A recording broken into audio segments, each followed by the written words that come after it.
New laws meant to limit rent increases in rent-subsidized apartments might be having adverse effects. Some landlords say now they simply don't have the money to renovate certain apartments, instead keeping them vacant or in poor shape.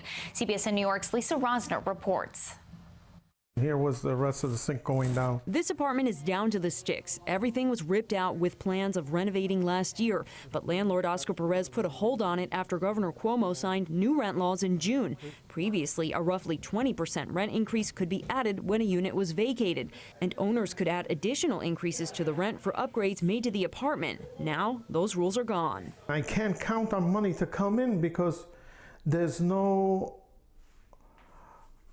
chance to recover it from anybody. There's no tenant would be able to pay me for it as a rent increase or as a vacancy allowance. That would help me recoup some of it. Like most rent-stabilized buildings, this one dates back to the early 1900s, and the recently vacated apartment hadn't been touched in over a decade. Perez says 2 of his 20 units on Hoe Avenue in the Morrisania section of the Bronx are vacant. Are you worried at all about being accused of warehousing?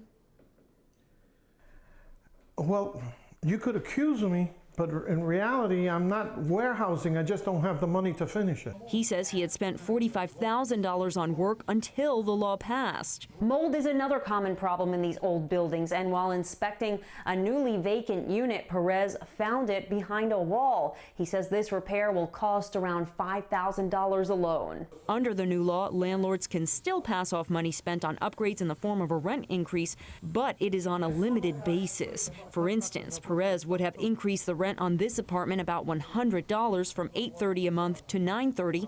Under the new law, he says he might be able to increase it $10. Sponsors of the bill say these laws protect tenants, as some building owners would use the increases to raise rents significantly and convert affordable apartments to market rate.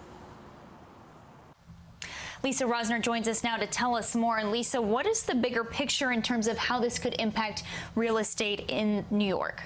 Well, just to give you some perspective, there's about 400,000 units that are rent regulated, and the Community Housing Improvement Program, which is a industry group that oversees these rent regulated landlords, it expects that there's thousands of units that are vacant. And with the new laws, if landlords are limited in how much that they can renovate their apartments or their buildings, that could ultimately contribute to seeing buildings that are unkept. You know, these buildings are old. They need a lot of work. And landlords are saying they can't spend the money, so they're just doing Band-Aid repairs. So ultimately, what they are saying is that we could see less quality in terms of our housing. So what happens next? Do landlords like him plan to keep these units vacant forever? So in his case, frankly, yes. For the foreseeable future, right? Yeah, right. I mean, I asked him, would you sell your building? He says he's been looking at it for a while, and this is actually giving him the impetus to seriously consider it. Others, quite honestly, I think are holding on to the units, hoping that lawmakers will see, wow, this had an impact that we didn't expect, and reverse course and maybe create legislation so that they can, in fact, get more incentives. There's even some lawsuits by real estate industry groups asking them to do just that. Okay. Lisa, thank you so much.